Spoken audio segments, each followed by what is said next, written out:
ಧರ್ಮಸ್ಥಳದಲ್ಲಿ ಇವತ್ತು 4ನೇ ದಿನದ ಉತ್ಖನನ ಕಾರ್ಯ ಈಗಾಗಲೇ ಆರಂಭ ಆಗಿದೆ. 7ನೇ ಪಾಯಿಂಟ್ನಲ್ಲಿ ಅಸ್ಥಿ ಪಂಜರಗಳ ಶೋಧ ಕಾರ್ಯವನ್ನು SIT ಅವರು ಮಾಡ್ತಾ ಇದ್ದಾರೆ. ನೇತ್ರಾವತಿ ತಟದಲ್ಲಿ ಅಸ್ಥಿ ಪಂಜರಕ್ಕೆ ಶೋಧ ಕಾರ್ಯ. ಪಾಯಿಂಟ್ 7ರಲ್ಲಿ ಮಣ್ಣು ಅಗಿತಾ ಇದ್ದಾರೆ ಕಾರ್ಮಿಕರು ಅಂತಕ್ಕಂಥ ಅಪ್ಡೇಟ್ ಬರ್ತಾ ಇದೆ. ಅದು ಏನು ಹಿಟಾಚಿ ಬಳಸದೆ ಕಾರ್ಮಿಕರೇ ಮಣ್ಣನ್ನು ತೆಗಿತಾ ಇದ್ದಾರೆ. ಹಿಟಾಚಿಯನ್ನು ಬಳಸಬಾರ್ದು ಅಂತ ಬರೀ ಮೇಲ್ಗಡೆ ಗಿಡಗಂಟಿಗಳನ್ನ ಸಾಫ್ ಮಾಡೋದಕ್ಕೋಸ್ಕರ ಮಾತ್ರ ಹಿಟಾಚಿಯನ್ನು ಬಳಸಿದ್ದಾರೆ. ಮಣ್ಣು ತೆಗೆಯೋದಕ್ಕೆ ಕಾರ್ಮಿಕರನ್ನೇ ಬಳಸ್ಕೋತಾ ಇದ್ದಾರೆ. ಸತತವಾಗಿ ಇದು 4ನೇ ದಿವಸ. ಬಟ್ ಅದೇ ಟೀಮ್ ಅಂತ ಅಲ್ಲ, ಒಂದೊಂದು ದಿನ ಒಂದೊಂದು ಟೀಮಿಗೆ ರೆಸ್ಟ್ ಕೊಟ್ಟು ಒಂದು 20 ಜನ ಗ್ರಾಮ ಪಂಚಾಯತಿ ಕಡೆಯಿಂದ ಕರೆಸಿ ಅವ್ರ ಮುಖಾಂತರ ಅಗಿಸುವಂತಹ ಕಾರ್ಯ. ನಿನ್ನೆ 6ನೇ ಪಾಯಿಂಟ್ನಲ್ಲಿ ಅಗಿಸ್ತಾ ಇದ್ದಾಗ ಈ ಥರ ಅಸ್ಥಿ ಪಂಜರಗಳ ಕುರುಹುಗಳು ಸಿಕ್ತು. ಇವತ್ತು 7ನೇ ದಿನ. ಜೊತೆಗೆ ಗೌಪ್ಯತೆಯನ್ನು ಕಾಪಾಡ್ಕೋಬೇಕು. ನಿನ್ನೆಲ್ಲ ಒಂದಷ್ಟು ಮಾಹಿತಿಗಳು ಸೋರಿಕೆ ಆಯಿತು ಅನ್ನೋ ಕಾರಣಕ್ಕೋಸ್ಕರ ಸುತ್ತಲೂ ಟೆಂಟ್ ಥರ ನಿರ್ಮಾಣ ಮಾಡಿಬಿಟ್ಟಿದ್ದಾರೆ. ಅಂದರೆ ತುಂಬ ಜನ ನಿಂತ್ಕೊಂಡು ನೋಡ್ತಾ ಇದ್ದಾರೆ ದೂರದಲ್ಲಿ ಆ ಸೇತುವೆ ಮೇಲೆ. ಹಾಗಾಗಿ ಯಾರಿಗೂ ಏನೂ ವಿಚಾರಗಳು ಗೊತ್ತಾಗಬಾರ್ದು, ಕೆಲವು ವಿಚಾರಗಳು ಗೌಪ್ಯವಾಗಿರಬೇಕು ಅನ್ನೋ ಕಾರಣಕ್ಕೋಸ್ಕರನೇ ಆ ರೀತಿ ಟೆಂಟನ್ನು ನಿರ್ಮಾಣ ಮಾಡಿದ್ದಾರೆ. ಮಾಡಿ ಈಗ ಮಣ್ಣನ್ನು ಅಗಿಯುವ ಕಾರ್ಯವನ್ನು ಮಾಡ್ತಾ ಇದ್ದಾರೆ. ಈ ಬಗ್ಗೆ ಮತ್ತಷ್ಟು ಮಾಹಿತಿ ನನ್ನ ಕೊಲೀಗ್ ಸುಪ್ಪಾಲ್ ಅವರಿಂದ ಪಡ್ಕೊಳ್ಳೋಣ. ಸುಪ್ಪಾಲ್, ಈಗ 7ನೇ ಪಾಯಿಂಟ್ ಅಗಿಯುವ ಕಾರ್ಯ ಆರಂಭ ಆಗಿದೆಯಾ ಅಥವಾ ಇನ್ನೂ ಸ್ವಚ್ಛತಾ ಕಾರ್ಯ ನಡೀತಾ ಇದೆಯಾ? ಏನಿದೆ ಅಪ್ಡೇಟ್ಸ್?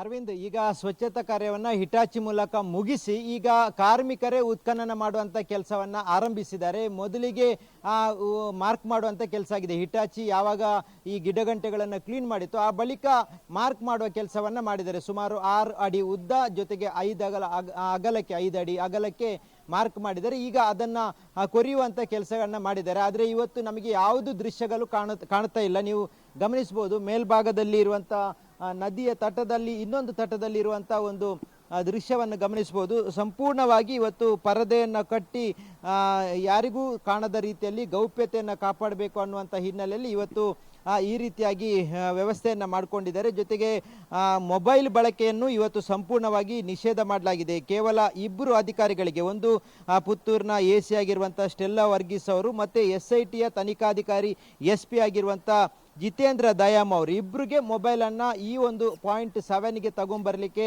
ಅನುಮತಿ ಇರುವಂಥದ್ದು. ಅದನ್ನು ಹೊರತುಪಡಿಸಿ ಎಲ್ಲರೂ ಸುಮಾರು ಈ ತಂಡದಲ್ಲಿ 60 ಮಂದಿ ಸಿಬ್ಬಂದಿಗಳು, ಅಧಿಕಾರಿಗಳು ಎಲ್ಲರೂ ಇರುವಂಥದ್ದು. ಎಲ್ಲರೂ ಅವರವರ ಮೊಬೈಲ್ಗಳನ್ನು ಬಿಟ್ಟು ಬರಬೇಕು ಅನ್ನುವಂಥ ಸೂಚನೆಯನ್ನು ಕೊಡಲಾಗಿದೆ. ಆ ಹಿನ್ನೆಲೆಯಲ್ಲಿ ಎಲ್ಲರೂ ಬಿಟ್ಟು ಬಂದಿದ್ದಾರೆ. ಯಾವುದೇ ರೀತಿಯಾದಂಥ ಮಾಹಿತಿ ಸೋರಿಕೆ ಆಗಬಾರ್ದು ಅನ್ನುವಂಥ ಹಿನ್ನೆಲೆಯಲ್ಲಿ ಈ ರೀತಿಯಾದಂಥ ಒಂದು ಕ್ರಮಕ್ಕೆ ಮುಂದಾಗಿರುವಂಥದ್ದು. ಈಗ 2 ಅಧಿಕಾರಿಗಳಿಗೆ ಅದರ ಮಾಹಿತಿಯನ್ನು ಕೊಡಬೇಕಾಗುತ್ತೆ.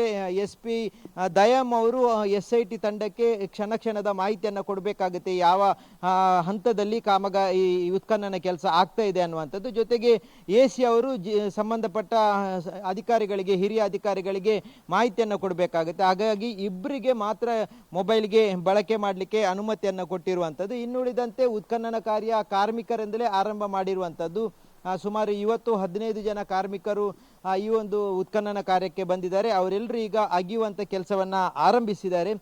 ಮುಂದಿನ ಹಂತದಲ್ಲಿ ಬಳಕೆ ಮಾಡಲಿಕ್ಕೆ ಹಿಟಾಚಿ ಯಂತ್ರವನ್ನು ತಂದು ನಿಲ್ಲಿಸಿರುವಂಥದ್ದು. ಮುಂದೆ ಇನ್ನೊಂದಷ್ಟು ಆಳಕ್ಕೆ ಹೋದಾಗ ಅಲ್ಲಿ ಕೊರಿಯಬೇಕಾದಂಥ ಸಂದರ್ಭ ಬರುತ್ತೆ. ಆ ಸಂದರ್ಭದಲ್ಲಿ ಕೊರಿಯಲಿಕ್ಕೆ ಬೇಕಾಗಿ ಹಿಟಾಚಿಯನ್ನು ಬಳಕೆ ಮಾಡಲಾಗಿದೆ. ಜೊತೆಗೆ ಇವತ್ತು ಪಂಪ್ ಸೆಟ್ಗಳನ್ನು ತಗೊಂಬರಲಾಗಿದೆ. ಯಾಕಂತ ಹೇಳಿದರೆ ಪಂಪ್ ಸೆಟ್ಟು ನೀರು ಅಡಿಭಾಗದಲ್ಲಿ ಬರುತ್ತೆ ಅನ್ನುವಂಥದ್ದಕ್ಕೆ. ನೋಡಿ, ನಾನು ಇರುವಂಥ ಈ ಸ್ಥಳ ಏನಿದೆ, ಇಲ್ಲಿ ನೀರು ನೀವು ಕಾಣ್ಬೋದು. ಇದೇ ರೀತಿಯಾಗಿ ಆ ಭಾಗದಲ್ಲಿ ಕೊರೆಯುವಂಥ ಉತ್ಖನನ ಮಾಡುವ ಕೆಲಸ ಆಗ್ತಾ ಇದೆ. ಹಾಗಾಗಿ ಇಲ್ಲೇ ನೀರು ಇರುವಂಥ ಕಾರಣಕ್ಕಾಗಿ ನಾನು ನಿಂತಿರುವ ಸ್ಥಳದಲ್ಲೂ ನೀರು ಬರುವಂಥ ಸಾಧ್ಯತೆ ಇದೆ, 1-2 ಅಡಿ ಅಡಿಗೆ ಹೋದಂಥ ಸಂದರ್ಭದಲ್ಲಿ. ಹಾಗಾಗಿ ಅಡಿಭಾಗದಲ್ಲಿ ನೀರು ಬರುತ್ತೆ ಅನ್ನುವಂಥ ಕಾರಣಕ್ಕಾಗಿ ನಿನ್ನೆನೂ ಬಳಕೆ ಮಾಡಲಾಗಿತ್ತು ಪಂಪ್ ಸೆಟ್ಗಳನ್ನು. ಇವತ್ತು ಪಂಪ್ಗಳನ್ನು ಆಲ್ರೆಡಿ ಈಗ ರೆಡಿ ಮಾಡ್ಕೊಂಡಿರುವಂಥದ್ದು. ಹಾಗಾಗಿ ಈ ಸ್ಥಳದಲ್ಲಿ ಯಾವ ರೀತಿ ನೀರಿದೆಯಾ ಅದೇ ರೀತಿಯಾಗಿ ಆ ತಟದಲ್ಲೂ ನೀರಿನ ಹೊರತೆ ಹೆಚ್ಚಾಗಿ ಬರುವಂಥ ಸಾಧ್ಯತೆ ಇದೆ. ಹಾಗಾಗಿ ಅಲ್ಲಿ ಸಂಪೂರ್ಣವಾಗಿ ನೀರನ್ನು ತೆಗೆದು ಉತ್ಖನನ ಕೆಲಸ ಮಾಡಲಿಕ್ಕಾಗಿ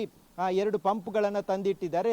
ಜೊತೆಗೆ ನಿನ್ನೆ ಯಾವ ರೀತಿಯಾದಂಥ ಉತ್ಖನನ ಕೆಲಸಗಳನ್ನು ಮಾಡಲಾಗಿತ್ತು ಆ ಎಲ್ಲ ಪ್ರೋಸೆಸ್ಗಳನ್ನು ಮಾಡ್ತಾರೆ. ಒಂದು ವೇಳೆ ಏನಾದರೂ ಸಿಕ್ಕಿದರೆ, ಕಳೆಬರ ಏನಾದರೂ ಸಿಕ್ಕಿದರೆ ಮತ್ತೆ ನಿನ್ನೆ ರೀತಿಯಲ್ಲೇ ಮಹಜರು ಪ್ರಕ್ರಿಯೆಯನ್ನು ಮುಂದುವರಿಸಲಿಕ್ಕೂ ಬೇಕಾದಂಥ ಎಲ್ಲ ವ್ಯವಸ್ಥೆಗಳನ್ನು ಮಾಡಿಕೊಂಡಿರುವಂಥದ್ದು. ಅರವಿಂದ್, ಸುಖಪಾಲ್, ಈಗ ಗೌಪ್ಯತೆಯ ವಿಚಾರ ಮಾತಾಡ್ತಿದ್ರಿ ತಾವು. ಎಲ್ಲ ಕಡೆ ಟೆಂಟ್ ಥರ ನಿರ್ಮಾಣ ಮಾಡಿದ್ದಾರೆ, ಒಂದು ಯಾರು ಮೊಬೈಲ್ ತೊಗೊಂಡು ಹೋಗಂಗಿಲ್ಲ ಅಂತಂದ್ಬಿಟ್ಟು. ಹಾಗಾದರೆ ಈಗ ಅಲ್ಲಿ ಏನಾದರೂ ಕುರುಹುಗಳು ಸಿಕ್ಕಿದ್ರೆ, ಅಸ್ಥಿ ಪಂಜರ ಸಿಕ್ಕಿದ್ರೆ, ಸಿಕ್ತು ಅಂತನೋ ಸಿಕ್ಕಲಿಲ್ಲ ಅಂತನೋ ಆ ಅಂಶವನ್ನು ಕೂಡ ಗೌಪ್ಯವಾಗಿ ಇಡ್ತಾರ ಅಂತ?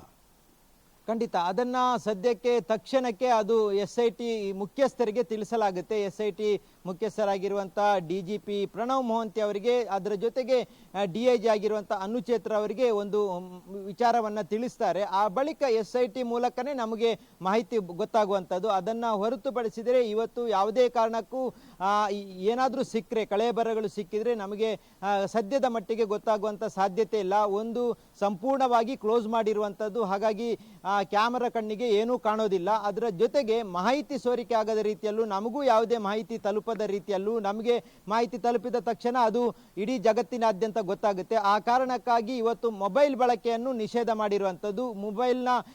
ಮೊಬೈಲ್ನ ಮೂಲಕ ಯಾವುದಾದ್ರೂ ಸಂದೇಶ ಹೊರಗೆ ಬರುತ್ತೆ ಅನ್ನುವಂಥ ಹಿನ್ನೆಲೆಯಲ್ಲಿ ಇವತ್ತು ಸಂಪೂರ್ಣವಾಗಿ ಪಾಯಿಂಟ್ 7ರಲ್ಲಿ ನಡೆಯುವಂಥ ಎಲ್ಲ ಮಾಹಿತಿಗಳು ಗೌಪ್ಯವಾಗಿಡಬೇಕು, ಜೊತೆಗೆ ಅದರ ದೃಶ್ಯವು ಹೊರಗೆ ಬರಬಾರ್ದು ಅನ್ನುವಂಥ ಹಿನ್ನೆಲೆಯಲ್ಲಿ ಈ ರೀತಿಯಾದಂಥ ಕಟ್ಟುನಿಟ್ಟಿನ ಕ್ರಮಕ್ಕೆ ಅಧಿಕಾರಿಗಳು ಮುಂದಾಗಿರುವಂಥದ್ದು. ಅರವಿಂದ್, ರೈಟ್, ಹಾಗೆ ಸಂಪರ್ಕದಲ್ಲಿರಿ ಸುಖಪಾಲ್, ನಿಮ್ಮ ಜೊತೆ ನಾನು ಮತ್ತೆ ಮಾತನಾಡ್ತೀನಿ. ಒಟ್ಟಾರೆ ಇವಾಗ ಏನೇ ಮಾಹಿತಿ ಬಂದರೂ SIT ಕಡೆಯಿಂದಲೇ ಬರಬೇಕು. ನಿನ್ನೆ ಥರ ಎಲ್ಲ ದೃಶ್ಯಗಳು ಖುಲ್ಲಾ ಥರ ಕಾಣಬಾರದು ಅನ್ನೋ ಕಾರಣಕ್ಕೋಸ್ಕರನೇ ಇಷ್ಟೆಲ್ಲ ವ್ಯವಸ್ಥೆಗಳನ್ನು SIT ಅವರು ಮಾಡಿದ್ದಾರೆ.